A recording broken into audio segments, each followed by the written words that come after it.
ኢሳይያስ 43 ከቁጥር 18 ላይ መጽሐፍ ቅዱስ የሚናገረው ክፍል አለ።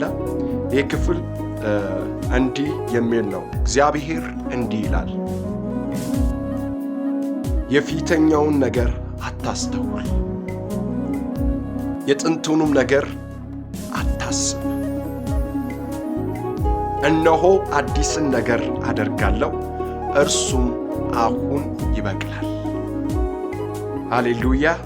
አሁን ይበቅላል ማለት እግዚአብሔር በትላንትናው ነገር ሊገደብ አይችልም። እግዚአብሔር ሁሉን አዋቂ፣ ሁሉን ቻይ፣ ሁሉን የሚያደርግ፣ ሁሉን የሚፈጽም፣ በሁሉ ቦታ የሚገኝ፣ ከችግርሽ ከጭንቀትሽ ካለሽበት ተስፋ መቁረጥ የበላይ እንደሆነ ይህ ክፍል ያሳያል። እግዚአብሔር አምላክ በየትኛውም ጉዳይ ላይ በውጥረት ውስጥ ተስፋ በመቁረጥ ውስጥ መውጫ ባጣበት መንገድ ላይ እግዚአብሔር መውጫ እንደሚሆን ከትላንትናው ካለፍንባቸው ሕይወቶች ይልቅ ያለፍንበት ሳይሆን በእኛ ሕይወት ላይ የሚመጣው ኢየሱስ ይበልጣል።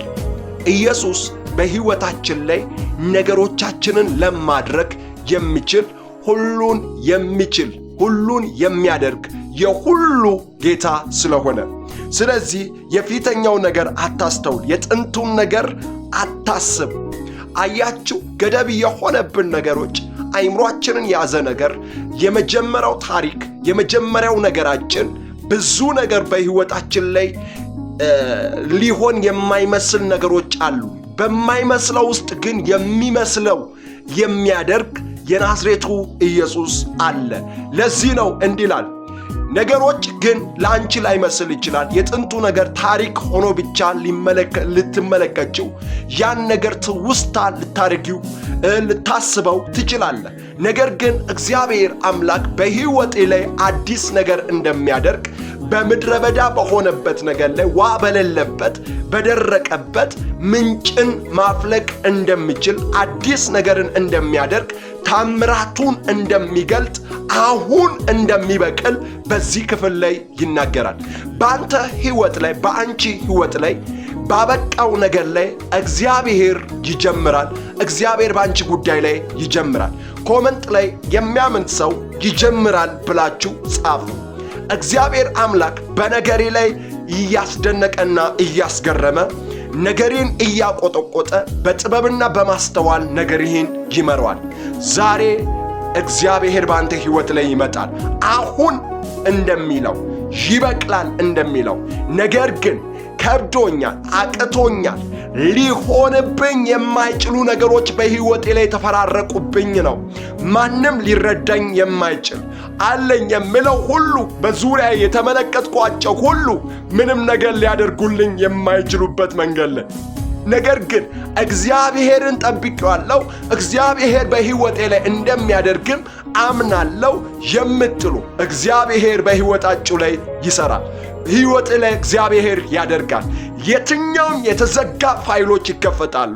ተራራ የሆነብህ ነገር ይናዳል። ከፊት እግዚአብሔር ይወጣል። እንደሚባላ እሳት አስጨነቀኝ ነገር ካንተ ላይ ይገፈዋል። እግዚአብሔር አምላክ በሚያስገርም ታምራቱ ወደ አንተ ሕይወት ይመጣል፣ ወደ አንቺ ሕይወት ይመጣል። ዛሬ እግዚአብሔር አምላክ በነገርህ ላይ ባበቃውበት ነገር ላይ አያችሁ፣ በምድረ በዳ ላይ ውሃ በሌለበት በምንም በሌለበት አደርጋለሁ፣ ምንጭን እሰጣለሁ፣ ይህን አደርጋለሁ ስል የማይሆን የሚመስለውን ወደ መኖር ወደሚሆንበት የሚያመጣ ምን ማለት ነው?